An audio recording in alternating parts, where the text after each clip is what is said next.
Hola, hola, ¿qué tal amigos de Dinero y Negocios? Con el gusto de estar aquí nuevamente con ustedes, siempre con grandes entrevistas, siempre con grandes invitados. El día de hoy tenemos el gusto de tener con nosotros a Maurice Dieck. Maurice Dieck, que viene aquí a la ciudad de Guadalajara y nos está compartiendo también sus temas financieros, sus temas que están transformando vidas en las finanzas de las personas.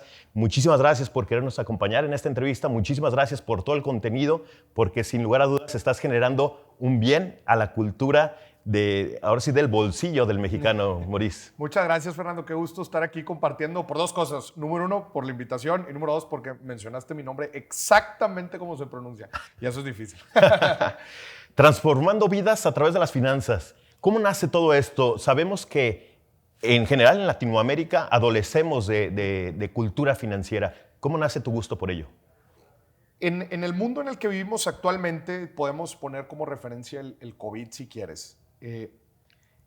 La brecha entre la persona que está educada financieramente y con algunos componentes de educación básica económica contra la persona que no tiene esta educación, esta brecha en el mundo de hoy se ha hecho muchísimo más grande de las últimas 2 décadas. La persona que no sabe de finanzas y economía hoy está en una desventaja brutal ante el resto de las personas. Métele el tema inflación, métele el tema tasas de interés, métele el tema retiro, métele el tema ahorro, inclusión, fraude. O sea, todas esas 6 cosas que están sumamente ligadas a la vida, no te voy a decir ni financiera de una persona, o sea, la vida en general de cualquier persona con sueños, metas, objetivos en la vida. Si no sabe controlar estos 6 aspectos alrededor de sus decisiones de todos los días, perdón por la palabra, pero estás frito. La mera verdad. El problema de todo esto es que ninguno de esos 6 conceptos te lo enseñan en ningún lado, ni en preparatoria, ni en carreras. Si estudias finanzas, pues sí, más o menos ahí te van a dar una pasadita de algunas de esas cosas, no de todas, aunque yo conozco financieros muy, pero muy fregones que tienen hecho pedazos su vida financiera personal. Entonces, por eso, eso es yo creo que la razón principal que me motiva a mí a hablar de cultura financiera, de educación financiera, porque creo que en la vida se habla de muchísimas cosas y no se habla tanto de dinero. Se habla de muchos dimes y diretes, pero no tantos dimes y billetes. Dimes y billetes, ¿no? Que es lo que tenemos que escuchar más con mi estimado Maurice. Maurice, ¿cómo se está transformando los modelos tradicionales de las empresas como estamos acostumbrados a esta nueva era de los negocios? Bueno, hay un punto aquí muy importante que es el segmento más importante de empresas en nuestro país y desgraciadamente es el más vulnerable. Estamos hablando de la pequeña y mediana empresa y vamos a meter ahí a los emprendedores. En el mundo tan competido como es el actual, ¿verdad? En donde empresas con 1 año, 2 años de creación prácticamente le roban el mercado a una que lleva muchísimo más de estar operando. Adolece la pequeña y mediana empresa de fundamentos bien importantes que son los que voy a platicar básicamente hoy en la conferencia. Pero estás hablando de fundamentos financieros, el empresario no está acostumbrado a saber de finanzas por un lado. Por otro lado, la institucionalización de la pequeña y mediana empresa, si le metes el componente que es una empresa familiar, le agregas otro grado de complejidad al asunto. Y otra vez, somos como empresarios, somos muy buenos haciendo eso que nos hizo el negocio. Somos buenos arquitectos, somos buenos psicólogos, somos buenos diseñadores, somos buenos maquiladores, pero hay todo un back, ¿verdad? Materias, disciplinas alrededor de tener una empresa exitosa y sobre todo una empresa que logre crecer más allá de los famosos primeros 2 años.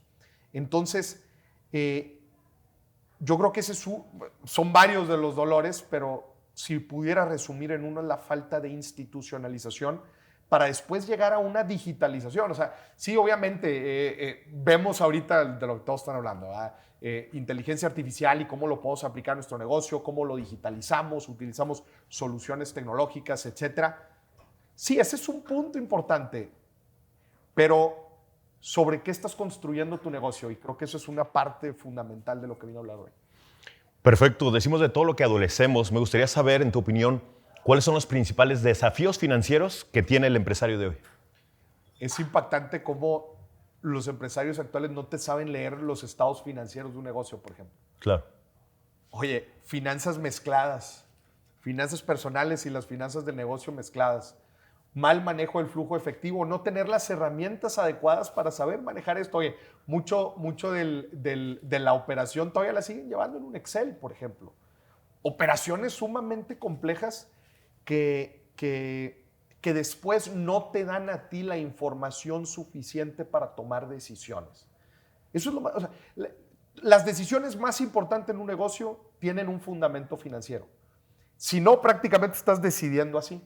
El problema es que cuando buscas revisar la información financiera, no la tienen, no la saben leer. Y después cuando buscas proyectar, hacer un presupuesto, proyectar el flujo de efectivo, que prácticamente necesitas estas herramientas para operar todos los días, no lo tienen. Y luego llega el COVID. Y ahí tratando de jugar con el flujo de efectivo, apalancamiento, ¿es buena decisión o no? Le meto de mi billete, pero cuando nos va bien, sacamos dinero de más, cuando nos va mal le metemos de más y estamos en nuestras finanzas personales batallando. Entonces creo que es una mezcla de todo esto. Nos falta rigor financiero en los negocios. Claro. El empresario que no sabe hacer cuentas, y no sé qué es más preocupante, si no lo tiene o que no lo sepa, ¿no? No, pues es que el contador es el que hace eso. El contador es el que me da los reportes. Y muchas veces delegamos demasiadas decisiones, delegamos demasiada información e inteligencia a terceros. Pero el que decidimos somos nosotros. Claro. Maurice siempre estará a favor de finanzas como tronco común, ¿no? Como tronco común. A ver, no tienes que ser el CFO tú del negocio, ¿verdad? Pero sí, algo tan básico como te digo, saber construir, leer, analizar y apalancarte de los estados financieros de un negocio es algo básico. Claro. Te dediques a lo que te dediques. Claro. Mi estimado Maurice, ¿cómo afecta el aumento de la tecnología digital a la desigualdad económica en la que vivimos? Creo que, de hecho, hace poquito estaba leyendo una nota bien interesante que justo la digitalización y específicamente hablando de la inteligencia artificial, a los que les van a dar en la torre más no es a la gente poco calificada, es a los muy calificados. Porque, a ver, un analista en una casa de bolsa, ¿verdad?, que te está corriendo un análisis de regresiones lineales para identificar qué acciones están subvaluadas, por decirte algo.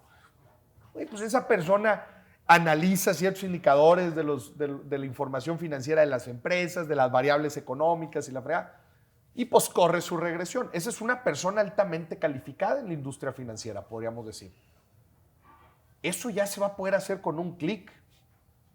Entonces, va a haber un balance. Creo que es muy, muy temprano como para poder hacer una lectura completa, pero creo que los desbalances van a venir en diferentes áreas del sector demográfico, no solamente en uno en específico. Entonces, al final de cuentas, la digitalización nos permite o nos da herramientas para que nosotros podamos hacer de nuestras capacidades, de nuestras habilidades y de nuestro conocimiento, podamos hacer algo.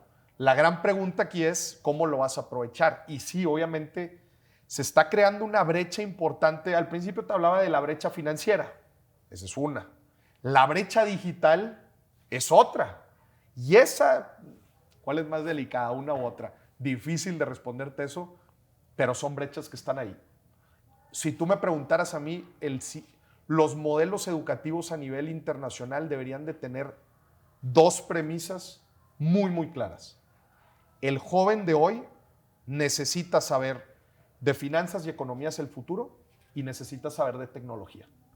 Si tú no tienes esas dos, hacia el futuro va a ser bien difícil que puedas tomar decisiones y sobre todo que puedas construir una vida con ello.